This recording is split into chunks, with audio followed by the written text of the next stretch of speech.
नमस्कार, KP news के Rajasthan bulletin में आपका स्वागत है। मैं हूं आयुषी विजयवर्गीय आपके साथ। तो चलिए खबरों के सफर की शुरुआत करते हैं और सबसे पहले एक नजर हेडलाइंस पर। जिला कलेक्टर बूंदी ने सीएचसी हिंडोली का किया निरीक्षण। 12 सहरोल तलहटी गांव के तालाब में मिला लापता युवक का शव। मजदूरों का जन सम्मेलन 9 फरवरी को। जन सुनवाई में प्राप्त समस्याओं का ब्लॉक स्तरीय अधिकारी प्राथमिकता से करे निस्तारण, जिला कलेक्टर का बयान। अनंतपुरा क्षेत्र में मकान ढहने से पति पत्नी के दबने से घायल अवस्था में कराया अस्पताल में भर्ती, पति की हुई मौत।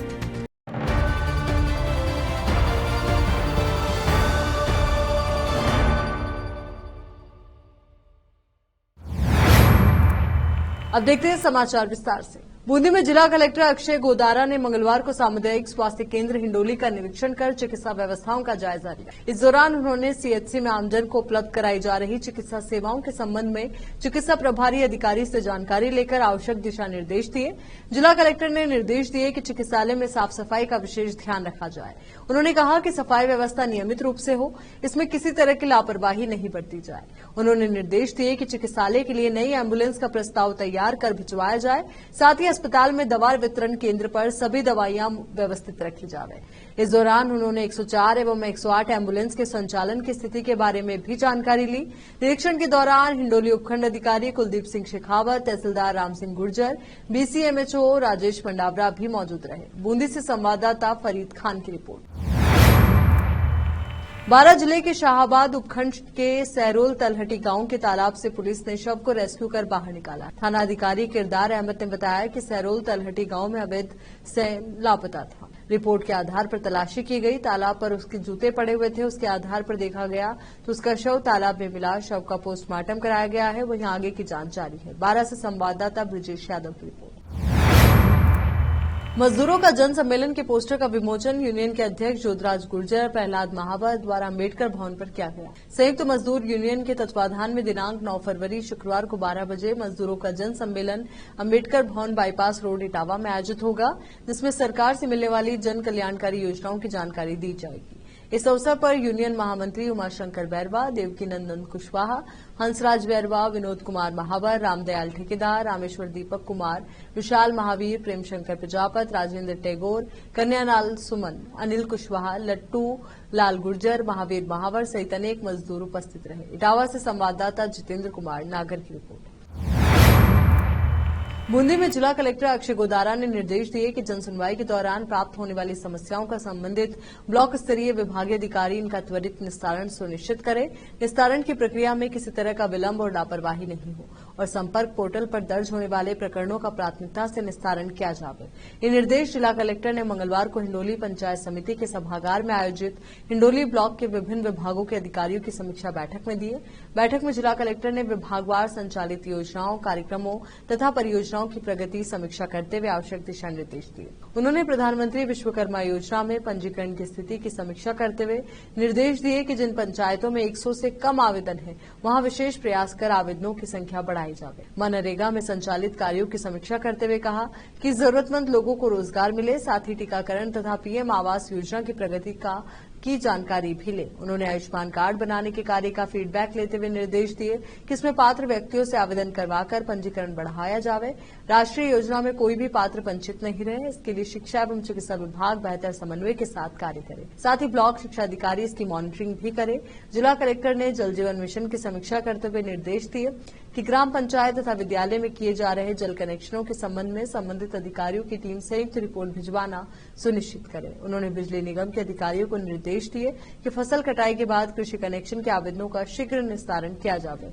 उन्होंने सार्वजनिक निर्माण विभाग के अधिकारियों से क्षेत्र में संचालित सड़क निर्माण कार्यों और हिंडोली में स्टेडियम निर्माण की कार्य प्रगति की जानकारी दी। उन्होंने निर्देश दिए कि विद्यालय के खेल मैदानों पर होने वाले अतिक्रमणों के मामलों में संबंधित संस्था प्रधान एफआईआर दर्ज कराकर इसकी रिपोर्ट संबंधित अधिकारियों को देना सुनिश्चित करें। चारागाह भूमि पर अतिक्रमण के मामलों में कार्यवाही की जाए। उन्होंने कहा कि पालनहार योजना में पात्रता रखने वाला कोई भी व्यक्ति वंचित, अधिक से अधिक प्रगति लाकर पात्रजनों को लाभ दें। इसके लिए शिक्षा एवं सामाजिक न्याय एवं अधिकारिता विभाग समन्वय के साथ कार्य करें। बैठक में जिला कलेक्टर ने हिंडोली छात्रावास से होकर गुजर रही 11,000 केवी बिजली लाइन को शिफ्ट करने के निर्देश दिए। उन्होंने निर्देश दिए कि आंगनबाड़ी केंद्र के लिए भूमि आवंटन के प्रस्ताव तैयार कर भिजवाएं। इस दौरान उन्होंने विधवा पेंशन, कृषि विभाग की तारबंदी, सिंचाई यंत्र वितरण आदि की समीक्षा भी की। बैठक में उपखंड अधिकारी हिंडोली कुलदीप सिंह शेखावत, तहसीलदार राम सिंह गुर्जर सहित विभिन्न विभागों के अधिकारी मौजूद रहे। बूंदी से संवाददाता फरीद खान की रिपोर्ट। सुल्तानपुर क्षेत्र के मंडावरा कस्बे में भगवान श्री देवनारायण जन्मोत्सव एवं सम्मान समारोह के पोस्टर का विमोचन किया गया। श्री देवनारायण सेवा समिति के बंटी कसाना गोविंद सिंह गुर्जर ने बताया कि मंडावरा कस्बे में अखिल भारतीय गुर्जर महासभा तहसील अध्यक्ष कन्हैयालाल गुर्जर व कर्मचारी परिषद जिला उपाध्यक्ष शिक्षक नेता शिवराज गुर्जर द्वारा श्री देवनारायण जन्मोत्सव एवं सम्मान समारोह के पोस्टर का विमोचन किया गया। श्री देवनारायण सेवा समिति सुल्तानपुर के तत्वाधान में श्री देवनारायण भगवान का जन्मोत्सव सुल्तानपुर की पावन धरा पर भव्य शोभा यात्रा, झांकियां और अखाड़े के साथ निकाली जाएगी। इस दौरान रात्रि भव्य जागरण घनश्याम गुर्जर एंड पार्टी द्वारा किया जाएगा। इस अवसर पर उप सरपंच रूणा नारायण गुर्जर, डॉक्टर मंसूरी आदि कार्यकर्ता उपस्थित रहे। इटावा से संवाददाता जितेंद्र कुमार नागर की रिपोर्ट। यहाँ रुक एक छोटे से ब्रेक लिए, जल्द हाजिर होंगे। हिंदुस्तान के हर कोने में हम हैं मौजूद। 24 घंटे हालात पर गहरी नजर, खबरों से जुड़े चुपते सवालात और आपको दिखाता है धार्मिक, सामाजिक, राजनीतिक, लोकल और इंटरनेशनल न्यूज की सबसे बेहतर कवरेज, जो आपको रखती है हर पल बाखबर। देश और दुनिया भर की खबर के लिए देखते रहें केपी न्यूज 24/7। ब्रेक के बाद एक बार फिर से आपका स्वागत है। कोटा शहर के अनंतपुरा थाना क्षेत्र के दीनदयाल नगर में एक मकान ढह जाने से उसमें रह रहे पति पत्नी तक सूचना पर जिला प्रशासन तुरंत हरकत में आया। जिला कलेक्टर और एसपी मौके पर पहुंचे। कोटा दक्षिण विधायक संदीप शर्मा भी सूचना मिलते ही मौके पर पहुंचे। नगर निगम की टीम ने रेस्क्यू ऑपरेशन शुरू किया और घायलों को अस्पताल पहुंचाया। अस्पताल में डॉक्टर्स ने जगदीश शर्मा को मृत घोषित कर दिया, वहीं उनकी पत्नी का इलाज चल रहा है। जिला कलेक्टर डॉक्टर रविन्द्र गोस्वामी और पुलिस अधीक्षक शरद चौधरी ने बताया कि दीनदयाल नगर में एक मकान में जगदीश शर्मा उनकी पत्नी रहते थे। मकान के पास ही कोई निर्माण कार्य चल रहा था। संभवतः उसी के वाइब्रेशन के कारण मकान धराशायी हुआ। बहुत तेजी से रेस्क्यू कार्य शुरू करवाकर घायलों को अस्पताल भेजा गया, जहां जगदीश शर्मा को डॉक्टर ने इलाज के बाद मृत घोषित। वहीं उनकी पत्नी का इलाज जारी है। किसी अन्य के दबे होने की सूचना नहीं है। फिर भी एहतियात के तौर पर पूरे मलबे में तलाशी की जा रही है और आसपास के 1-2 मकानों को भी खाली कराया गया है। कोटा से संवाददाता फरीद खान की रिपोर्ट।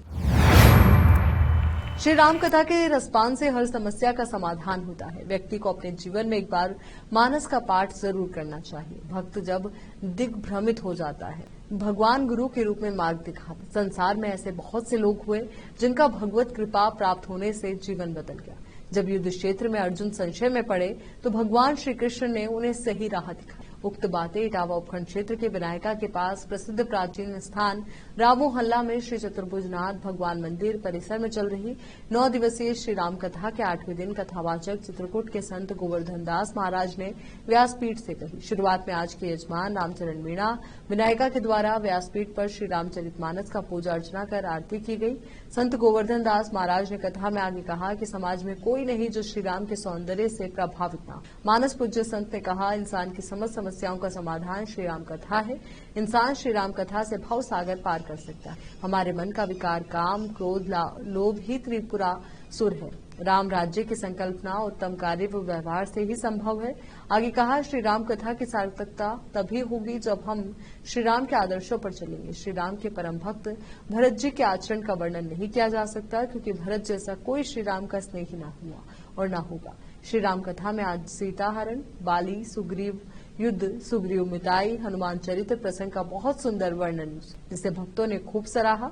अयोध्या से आए संताचार्य राम सेवक दास जी महाराज ने भी श्रोताओं का संक्षिप्त में भाव विभोर कर देने वाला मार्गदर्शन। समिति की प्रवक्ता गिरिराज मीणा नलावता ने बताया कि कथा के अंत में भक्तों के द्वारा आरती की गई, वो उपस्थित श्रोताओं को प्रसाद वितरित किया गया। गिरिराज मीणा ने बताया कि 9 फरवरी को श्री राम कथा का समापन होगा तथा 10 फरवरी को भंडारे के तहत प्रसाद वितरण किया जाएगा। कथा में आज भी विनायका क्षेत्र के कई गांवों से श्रद्धालु कथा श्रवण करने उमड़े। इटावा से संवाददाता जितेंद्र कुमार नागर की रिपोर्ट।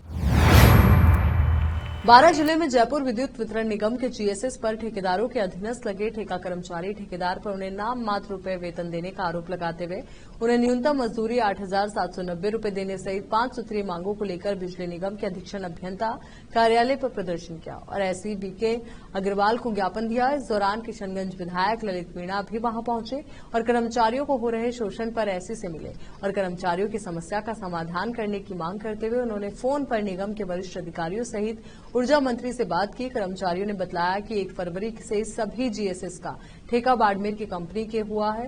कंपनी के अधिकारी उन्हें मात्र 4,500 रुपए तनख्वाह देने की बात कर रहे हैं। साथ ही इस वेतन पर काम नहीं करने पर उन्हें हटाने की धमकी दी जा रही है। वहीं विधायक ललित मीणा ने बताया कि ठेकेदार कंपनी द्वारा जीएसएस कर्मचारियों को न्यूनतम मजदूरी नहीं दी जा रही है।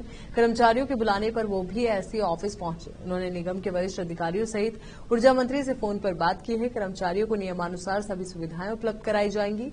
समाधान नहीं हुआ तो ये मुद्दा वो विधानसभा में उठाएंगे। 12 से संवाददाता ब्रजेश यादव की रिपोर्ट। सर, क्या मामला था, किस तरह की समस्या थी, क्या रहा? आज ये सारे बाना जिले के हमारे जीएसएस पे जो होल्ड करते हैं, एक जीएसएस पे लगभग 3 कर्मचारी वहाँ पे काम करते हैं।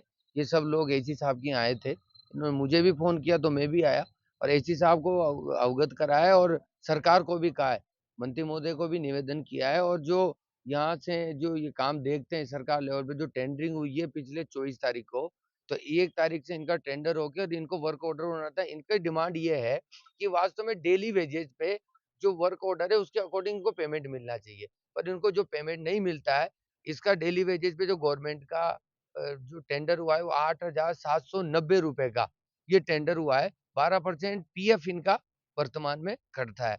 उसके अनुसार इनको 6,700 रुपए, यही है ना, ये मिलना चाहिए। इसके लिए इस हिसाब से चारों जो 32 जीएसएस एक ठेकेदार के अंडर में 4 ठेकेदार 12 जिले में है, 5 ठेकेदार।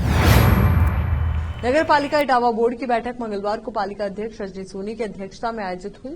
बैठक में पालिका ईओ राजूलाल मीणा ने पालिका का 2024-25 के लिए बजट का प्रस्ताव रखकर चर्चा की।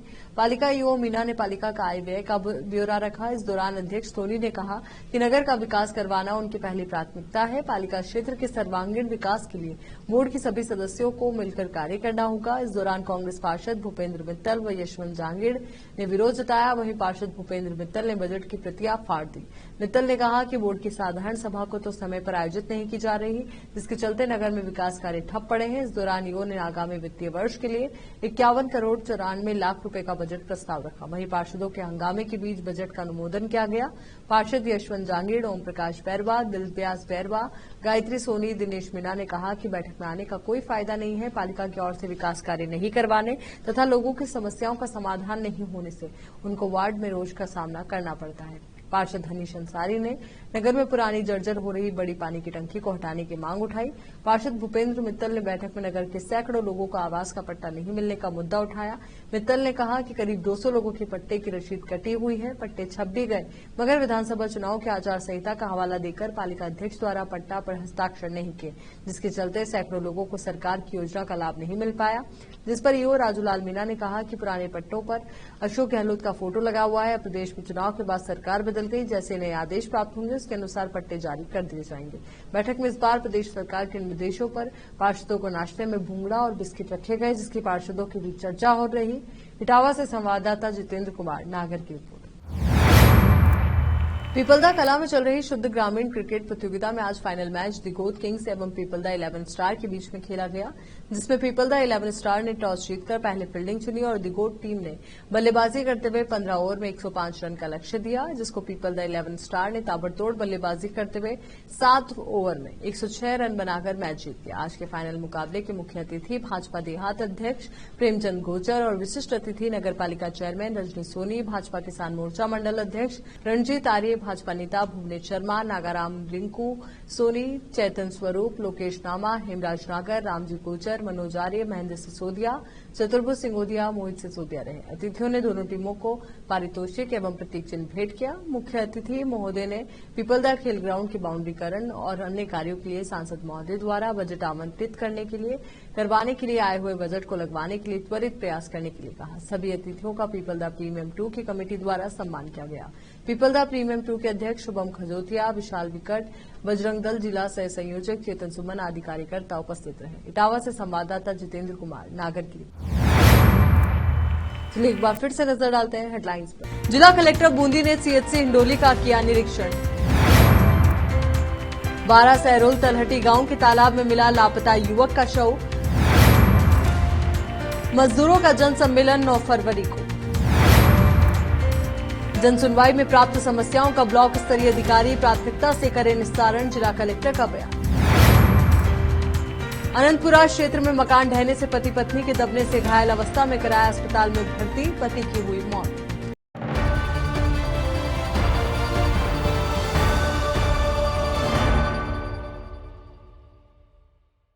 केपी न्यूज के राजस्थान बुलेटिन में फिलहाल के लिए इतना ही। देश और दुनिया से जुड़ी तमाम ताजा खबरों के लिए आप बने रहिए केपी न्यूज 24/7 के साथ। धन्यवाद।